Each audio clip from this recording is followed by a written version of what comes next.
I'm going to make a prediction. RIFF YARD Media says by the end of this year, Earache will have celebrated their first ever UK #1 album. Who will it be? Well, stick around to the end of the video and find out. That's how it works on YouTube.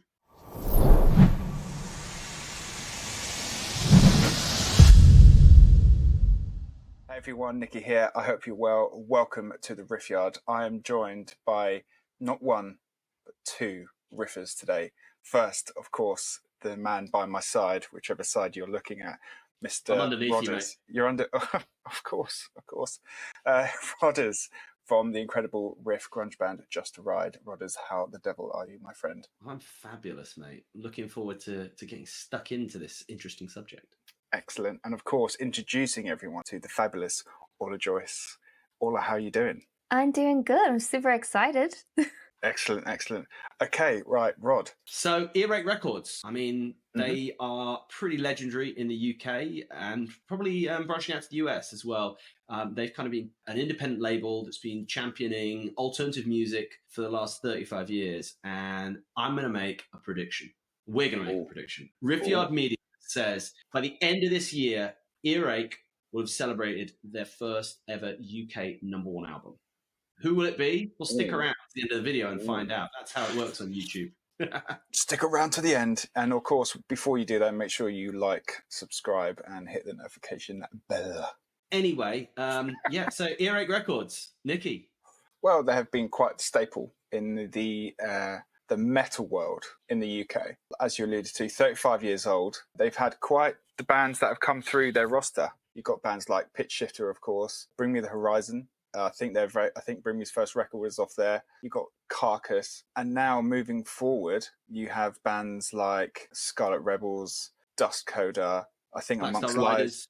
Black Star Riders. I think amongst Lies are doing stuff with them. And of course, now coming to the main staples of this, Massive Wagons, Those Damn Crows, and Skindred. But there's been some things going on with it, I think, which has made them very current and pushed them into the forefront of the labels nowadays. What I think it is that there's a way that you can release material, physical and streams combined, and hop the charts a bit. This ain't a bad thing. This is just an observation.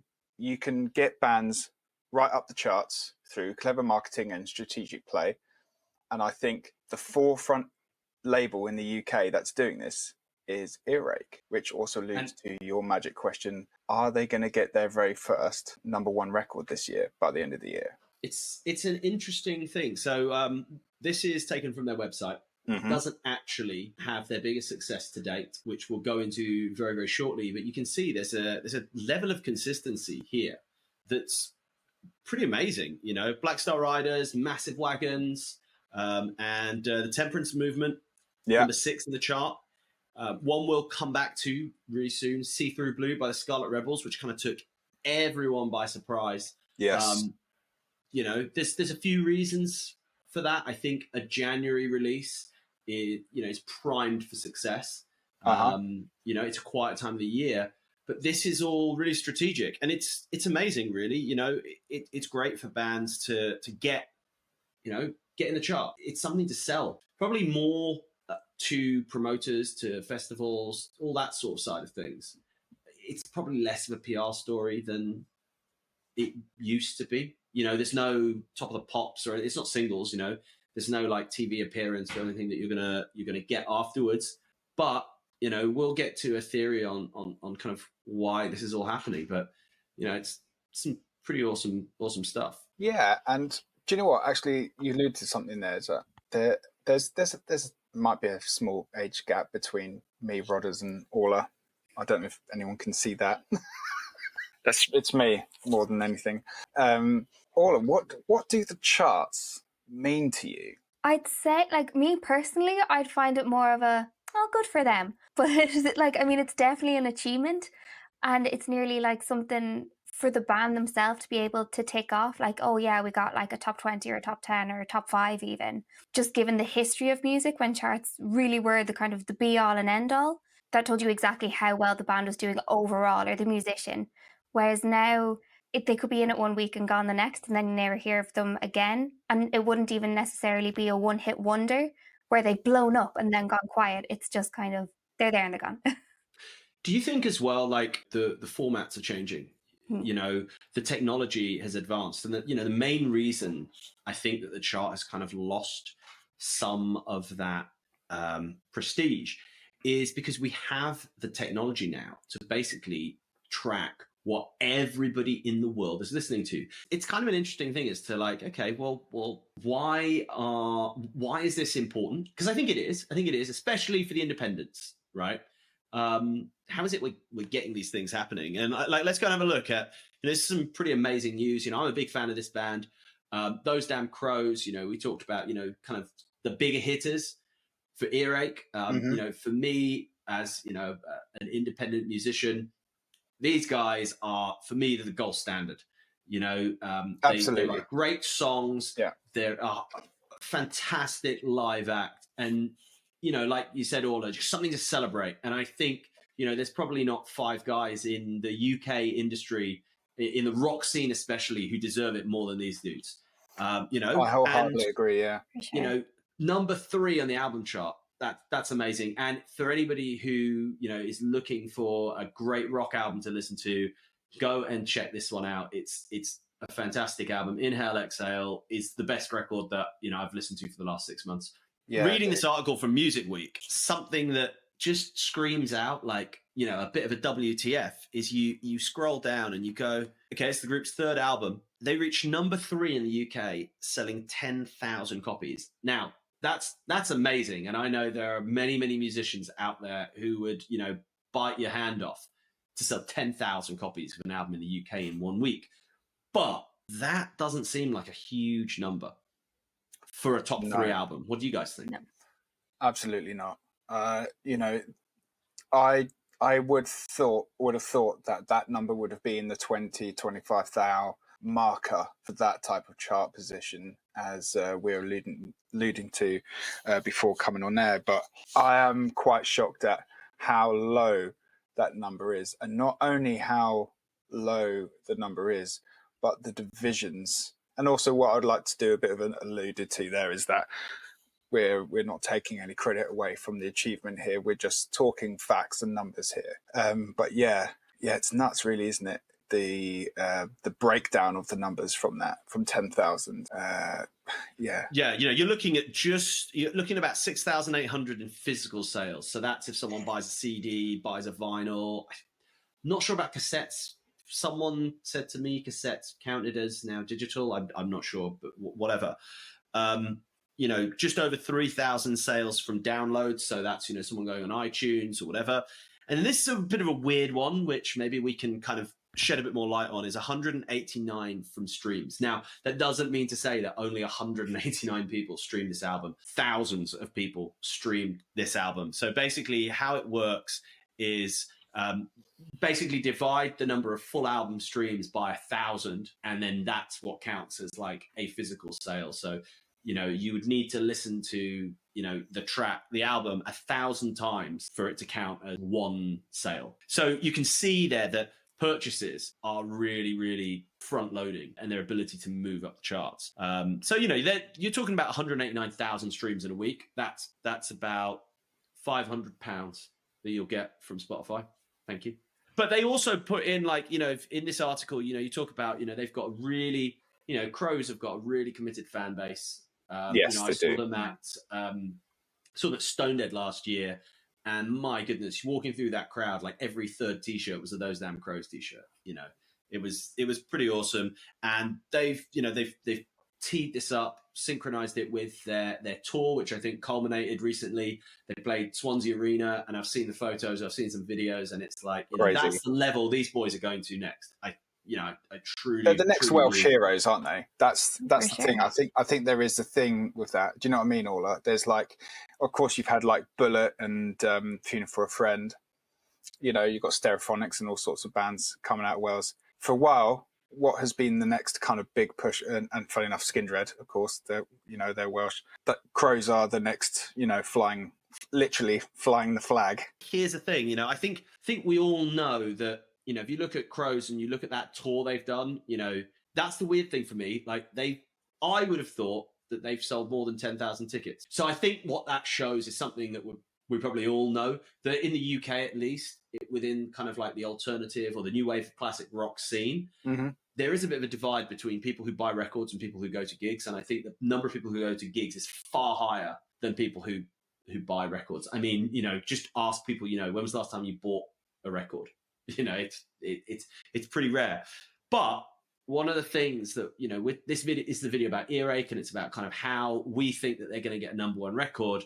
This is an interesting technique, and it's a technique that we've seen time and time again. Yeah. So this was the range of physical copies of the album that you could buy. So just looking at that, that's 5 different vinyls. And, I guess you've got a CD, you've got a cassette, you've obviously got the digital download as well. So let's say that's 8 ways you could buy the album. It's something that's just blown my mind. I don't really know exactly how this works, but back in the day, there was a limit on the number of versions you could put out, because they didn't want people buying multiple copies of an album and it counting towards the album chart. Now, it's clear that rule has changed, or it's been altered for vinyl, because this is something, it's not something that just earache did. Like, you look at a lot of artists, even majors are doing this. Taylor Swift. Yeah, exactly.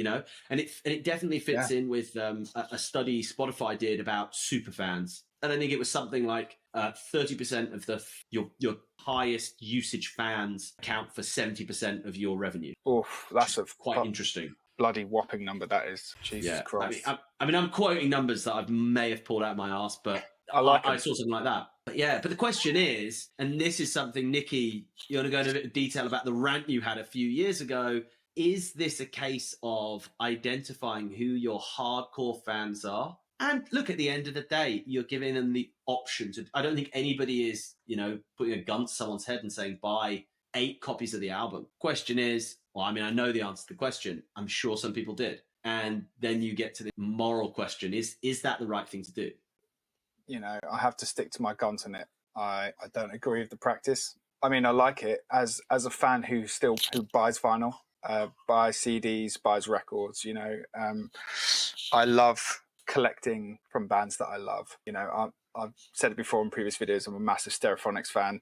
When I was a kid, even if I didn't like anything, I tried to buy every single thing that they released. I love buying trinkets and trophies and stuff, and there is a part of me, right, where I look at, say, and I've just taken this as face value example, that you have a black vinyl, a black splatter, a purple and a gold. Yes, they look kind of cool, but there's nothing special about them. You're not getting bonus tracks. Do you know what I would say? I mean, first off, I don't know if you're not getting bonus tracks because we haven't seen the listings. But I will say, in my head, the 3 at the bottom, like, those are alternative covers. It sounds like to me what you're singles, saying. Aren't they? I don't think they are. I think that's the Inhale artwork and the Exhale art. Oh, is that what it is? Yeah. I was just. But what I was going to say, Nikki, is it kind of sounds like what you were saying is you don't mind the concept of these collectibles, but it's more the issue of it counting towards the chart. Yeah, because to me, and I'll just say this how it is, that's just chart fixing. But do you think, as a band, does this benefit those damn Crows? Absolutely. And also, I'd like to put a caveat on this, is that I know the Crows. Great guys. Played with them in Wales a few times, actually, and it was just off the chart. And genuinely, and I mean this genuinely, there is not a band out there that deserves the success more than those guys. I think in this particular case, if we're talking Crows here, because they're the most recent and the most relevant, they've just played fucking Swansea Arena, mate.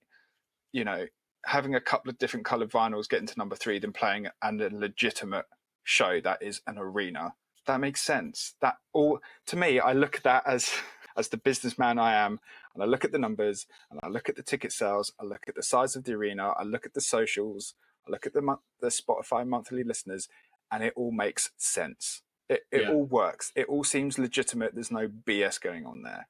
Orla, what's your take on this massive amount of variation you can collect on release week? I definitely fall trapped to it sometimes, but I do kind of feel like it creates a third type of fan or consumer, whatever way you want to call it. Obviously, you're always going to get the big fans who like the diehards who really want to support the band and want to see them do well. So they'll head to all the record shops and buy like multiple CDs and from different shops and different times and everything, and vinyls and cassettes even as well, and buy them online and everything and be streaming it. You always had that. And then you'd obviously get the people who are adding the songs to playlists and having them on repeat.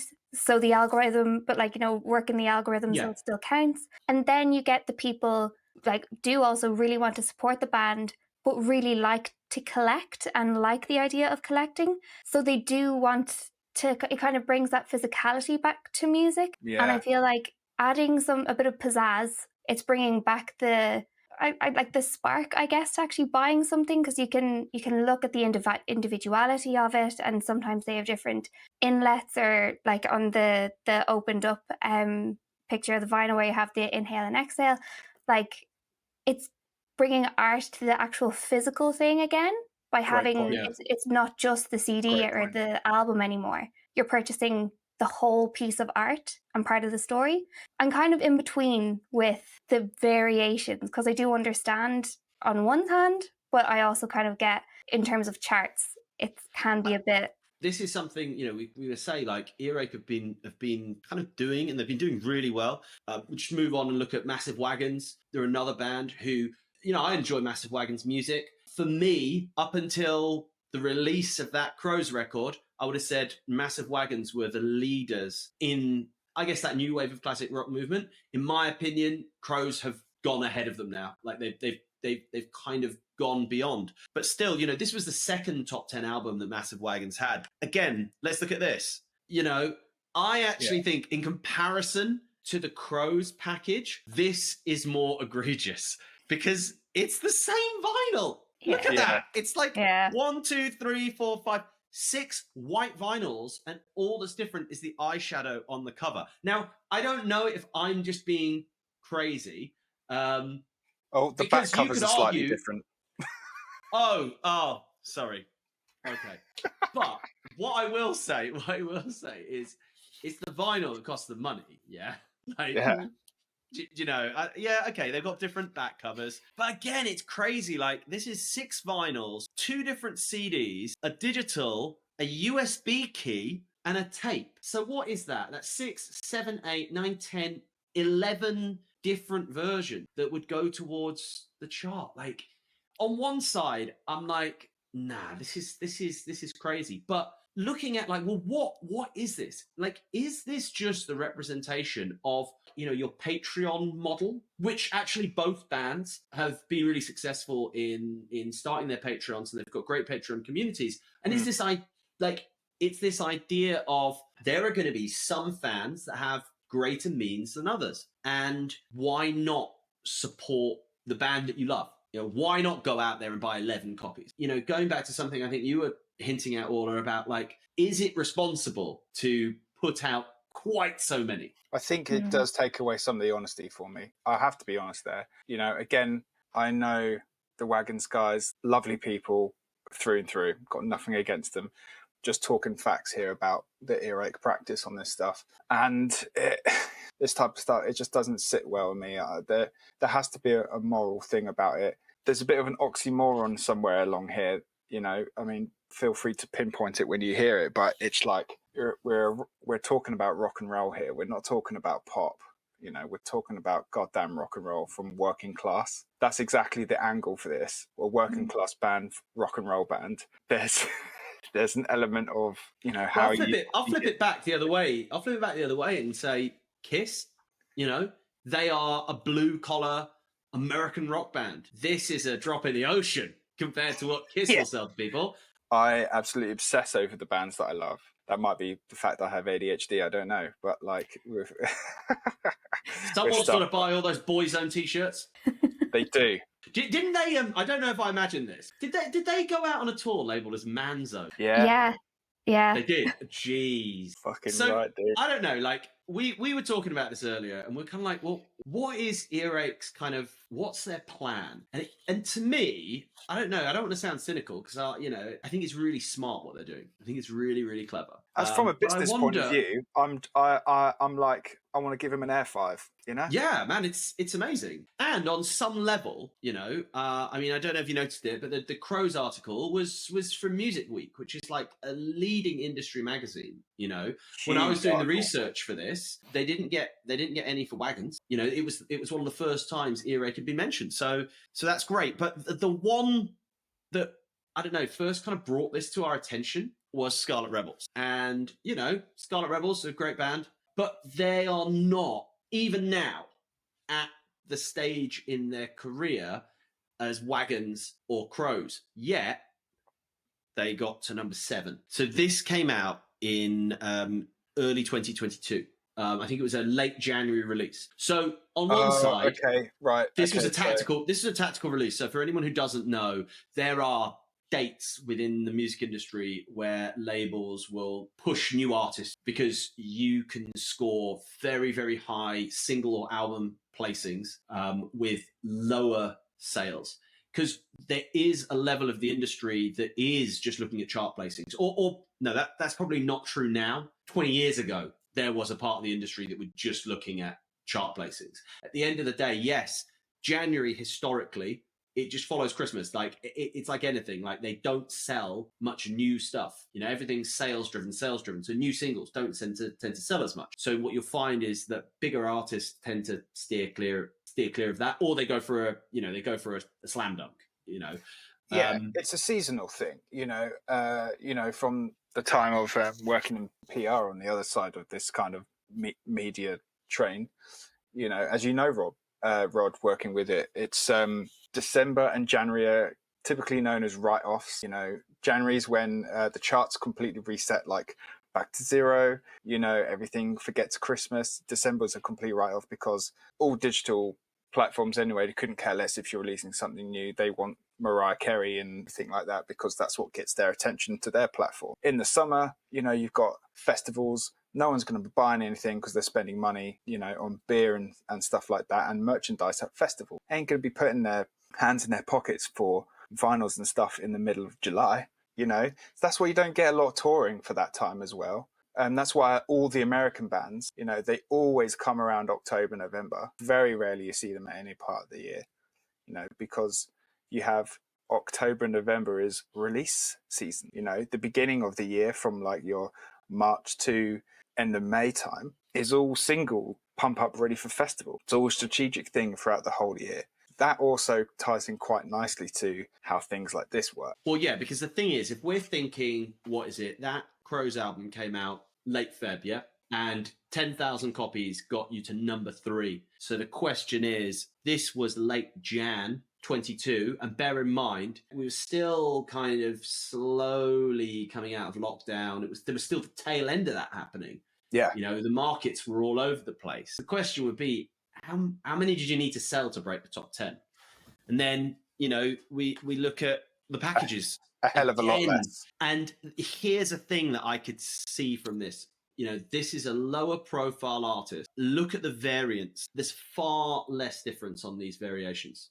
Yeah. And this was the one, you know, you and I, when this happened, we were kind of talking about it a little bit, you know, okay, I kind of went off on Wagons for having all the same color vinyl. But like you said, they had alternative rear artwork, you know, there was something collectible about this. Whereas this was more of a gamble for the label. So therefore they want to keep the costs down. So I think the variation is pretty tiny. But it just was a bit weird that a band, you know, anybody looking at this now will look at Scarlet Rebels and they'll be seeing like, yeah, there has been pretty good progression. If you look at the festivals they're playing and, you know, the profile of the touring that they're doing. They ain't headlining anything. Do you know what I mean? I think there is a progression, but, you know, what we were talking about earlier is like, you know, that the tour they were on either as this was coming out or very shortly afterwards, you know, it wasn't huge venues. You know, look at Wagons, look at Crows, they're playing 1,000 cap plus venues. Yeah.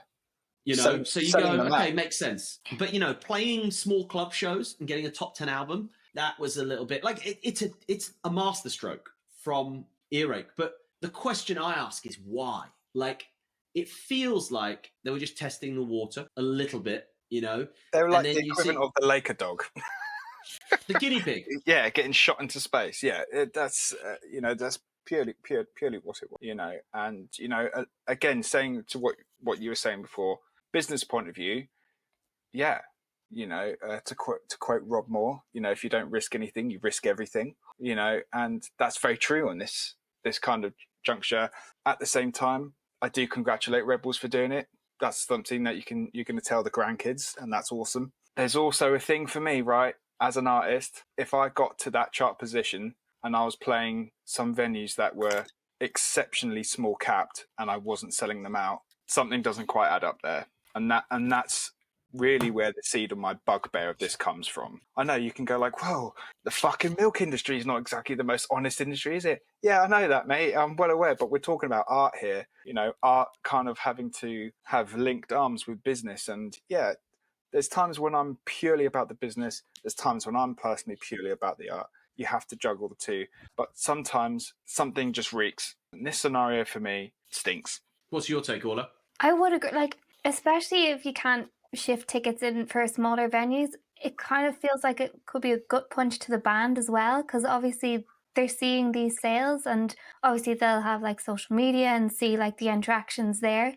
But then when it comes to ticket sales, like at the end of the day, as you said before, like that is kind of the main factor, like getting people in to see you and to share the band, and to like touring is kind of how you spread awareness these days as well. So it does seem kind of, I don't know. So Yeah. something that I just thought Not about very now insightful, but yeah. well, No, it's bittersweet. obvious, yeah, but on one side of things, would you not expect that? Because, you know, we're not beating around the bush. What we're saying is this was pushed into the charts because, and this is a great thing, they have got a core fan base. Like they've got a good number of hardcore fans who probably did go and buy 6. That's fantastic that someone is so engaged with what Rebels do. And like we said, they're a great band. They have that passion for them. The reality of that is, you know, okay, it's great that someone goes out and buys 20 odd copies of your album, but would you feel the same if they bought 20 odd tickets to your show? I was just thinking, one person does not carry the weight at a show with buying 20 tickets and there's not 20 people there. You know, and that's the thing, because as an artist, most people are like, well, I'd rather give the tickets away for free and have a full show. So it's kind of that balance. It's kind of like, you know, you can't embrace one and then be upset about the other. 100%. In some regards. Yeah, absolutely. You know, I think again that's where it doesn't, you know, make sense. I'd almost be inclined, right, to have done, you know, a tour a good couple of weeks after releasing this record, and the celebratory thing would be, you know, or if you arrive before 7 o'clock on the door, it's free to entice people in. I know there's a whole other fucking can of worms with, you know, venue costs and all sorts of other shit going in there. I'm totally aware, but you know what I'm saying, right? There's I'd be trying to get some more incentive to get, you know, bums through the door. You'd think that with the way that this is approached, that would happen as a byproduct. The chart position, right? But it's not. So, I mean, in fact, if you refer back to Crows, in my opinion, their shows show that they're doing more than their chart position. I actually go as far to 100%. say. I've noticed that before as well, like bands that are selling out, like not massive venues, but like they, like, you know, say 1,500 cap or whatever, and they're not appearing on any charts, but they have the foot soldiers, like they have the people who are going out, and they're probably mainly most of their listening is on streaming or for whatever number of factors, but they have the people going to the shows more so than the charting. And do you think that's an age dependent thing? I think it's definitely a factor, and I think with the kind of going back to the tangibility of music, I think seeing all the different types of vinyls coming out, that does appeal to like the generation coming up getting into music. The generation coming up, they would have been born into streaming. Like they never have, like, you know, gone to HMV to put on the headphones to listen to the CD type of thing. They grew up with Spotify and YouTube and all this. Seeing something a bit jazzy, and then their access to the band is seeing them live and in person. That's their first port of call, and then to show their dedication is buying the music rather than the other way around. Like the dedication isn't really shown through buying the music anymore, it's showing up. because they want that interactiveness, Yeah, I think. Well, that's kind of like puts to that thing ages ago where, you know, people like Damien Keyes and Andrew Southworth and Adam Ivy and those kind of industry mainstays on YouTube were kind of pointing out that the physical copies of your album, it's a merch item. Yeah. You know, and that's kind of how I see it now, because like right, and that's still exactly buy what you're saying with it. Yeah. And like I don't have anything to play them on, but I buy them just because I want to, like, if it's like a special edition, like at the shows, I'll definitely buy that. Or if I see the album in the shop, I'll buy it there, just so I feel like I'm giving that little extra bit of support. Yeah, man, I love that. Moving on to like, well, why would Earache? You know, obviously, Earache are a record label. They want to have success. They're being written about in Newsweek. You know, something that I found that was quite interesting when I was looking up, you know, they've got their digital distribution service. And, you know, it feels like they are looking at the CD Baby, DistroKid sort of space. And possibly these chart positions, is this a form of really good marketing? Because I tell you what, CD Baby and DistroKid can't say how many top 10 albums in the UK have come out on DistroKid. I'm going to guess that's it's a zero. Fantastic. Yeah, that is a fantastic stat there. That's a great bit, because DistroKid are this very kind of they come across like this very Californian kind of, you know, with DistroKid, it's only $20 a year. You know, just release your stuff through us and we'll look after you. We have an in with Spotify, so you're more likely to get on a playlist with us, and that's rad. But to kind of go a step further and to kind of pinpoint the kind of success Earache are having with all of this, who's right? Who can honestly say and hold up a certificate and be like, yeah, this is what we're doing, and here's all the numbers, here's the facts, because there is the problem, the downside of being in the UK to the industry for something like this is that we are so small. Things like this are just they're not easy to do. So you get a massive conglomerate like TuneCore,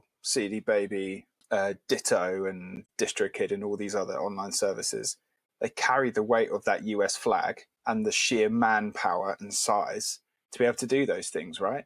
There's nothing in the UK that can really rival it. So what you're picking up on here, Rod, is, are we seeing the first foray into something like that from the UK? Because you've got something like, is it Townsend Records, Cargo Records? They do help a lot of physical distribution, stuff. I've spoken about with them with you before. So are we seeing the first real kind of like flag at the top of the mountain for the UK with that type of thing where you can do physical and digital and back it up with real cred? I think so. Like, I don't know, when I kind of stumbled across this, I was like, oh, cool. Like this to me is like what Spin Up used to be, but for, alternative music. And, because their thing would always be like, oh, you can publish your music on here, we deal with it, we're affiliated with Universal, and maybe someone from Universal is going to hear you, and probably, I'm not 100% sure about this, but I would hazard a guess to say that in the terms and conditions, Universal would probably have first refusal on something, or they would have preferential terms or whatever, or, if I was writing that contract, it's kind of what I would be doing. Yeah. But something like Universal, they're just so big, you just think, what are the odds? I think for a lot of, people in bands, musicians, they would look at someone like Earache and go, they are a really credible record label that have got a track record, and now a really good track record in getting, chart placings for alternative artists. Why don't I put my music on here? Because I feel like although they're a big boy in their arena, probably not so big that they're not going to notice me if I do X, Y, Z. 100%. Why not? And if you look at some of the things that they, I think we should maybe do a video on this distribution service. Maybe I think that would be quite a cool thing. But looking at where they say help with playlisting and building a career. Okay, this is kind of buzzwordy, but it would just be interesting to see what tools they have, because that's something that DistroKid I know don't really do.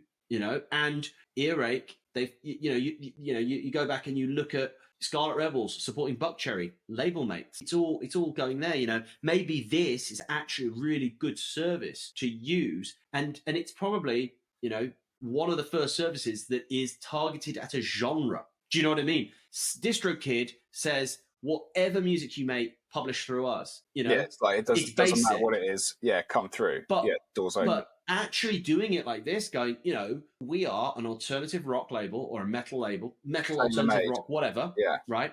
This is our speciality. So if you're one of those bands, why not come with us? And, you know, they'll get a bit of revenue here and there. You know, to me, it's a really good kind of business move. And it is to me, it's a compelling proposition. Like, I would honestly look at this and go, hey, you know, could I transfer all of my stuff over from DistroKid to Earache Digital? I would think about that if I hadn't literally yesterday signed up for another year. Yeah, I totally know what you mean. Yeah, so that's a great thing. At the beginning of this video, we made a bold prediction. And that prediction was that Earache will have a #1 album in the UK before the end of the year. Orla, who do you think it's going to be?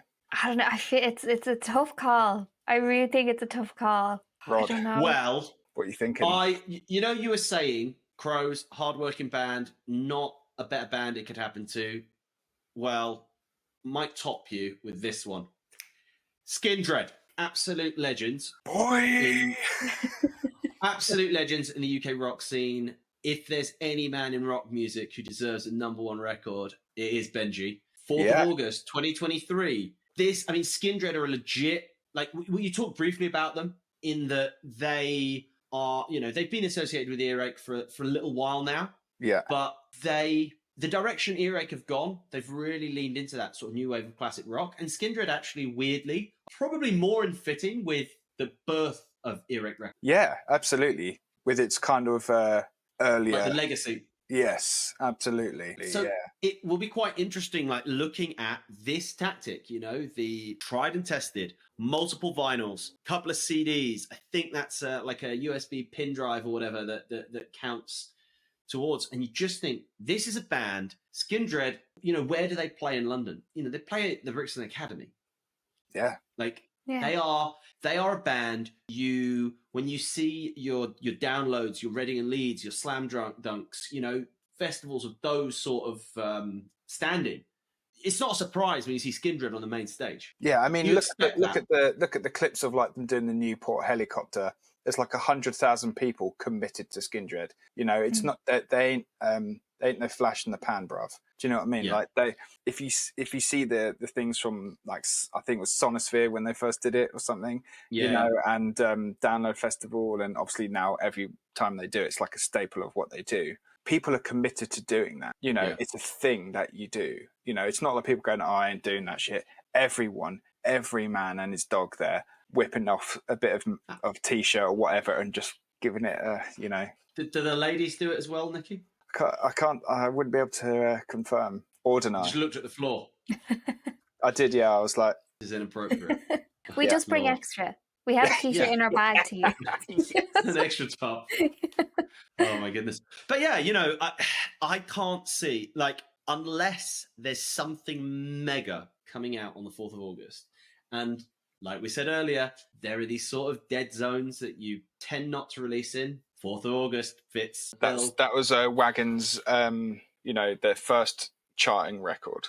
That's how they did it. It came out around like the 10th of August or something, 2018. There you go. That's the blueprint, so, you know, for that stuff. Yeah, it's possible. It's possible. I think, you know, when you first came to me and Orla with this idea with this, and you're like, dude, I'm going to go out on a whim and say this, and I was like, fuck, I think you're absolutely bang on the money. I think it's absolutely going to happen. And they have the whole thing. Like, they have the both sides of it. Like, they have the dedicated fan base, they have the concert goers, and they'll have the people collecting all the vinyls. Like, it's the whole package. Like, something that was interesting you said to me earlier today was Benji was a guest vocalist on Massive Wagon's album on a song called Generation Prime. It's a good tune, right? Yeah. And something that's very different for Wagons. So if I was at Earache and I've got these label mates and I've essentially put on Wagons' album, and Wagons are leading the way in new wave of classic rock. And they've put out a track with Benji that has more kind of Skin Dread flavor than anything I've ever heard on a Massive Wagons record. Yeah. Right? Are they tapping into a fan base, which, Orla, you correctly pointed out, they're from a generation that they like to buy physical copies.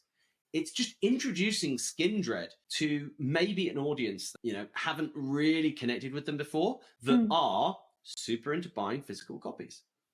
And, you know, you introduce Benji into Wagon's world, do you know? And you know, one of the big things about rock music is, you know, it's like the community feel. It's the, hey, we're in this together. And, you know, you'll find people like, they like band X, so they also love band Y, and they support each other, and they do all those things, you know.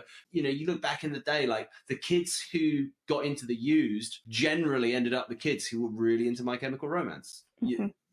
Totally. You know what I mean? It's like the Seattle vibe. It's the same thing as the Absolutely. grunge movement. People are like, oh, hang on a minute, this is a movement. I may not prefer those guys. I definitely prefer these guys. But, you know, if this helps the scene and it helps the, you know, the country, you know, it helps all these other factors, then yeah, I'm going to help that. I'm going to get part. It's a movement. It's a feeling, you know, and that's, you know, is this going to be the epitaph of it all, guys? So that's earache. That's it. you know, I think that's it for us. But yeah, what do you guys think? Let us know in the comments. Yeah, take us up on a bet, maybe. You know, does anyone have any information? Receive more hate? Is Drake releasing an album on August the 4th? He will now. You know, am I going to have egg on my face? Possibly.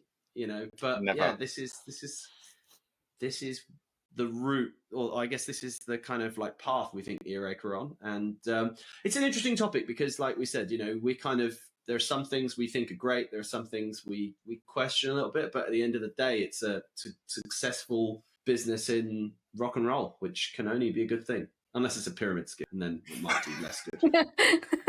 100%. And also, you know, the patriot in me, you know, is alive and well, and I want to see another great British rock band do well. Okay, so we've got all the evidence that points in the right direction that we believe that Earache are going to get the #1 with Skin Dread, 4th of August, 2023, right bang in the middle of festival season. Do you know what? I hope they do it. Yeah, let us know in the comments if you think we're right, we're wrong. Please feel free to do so.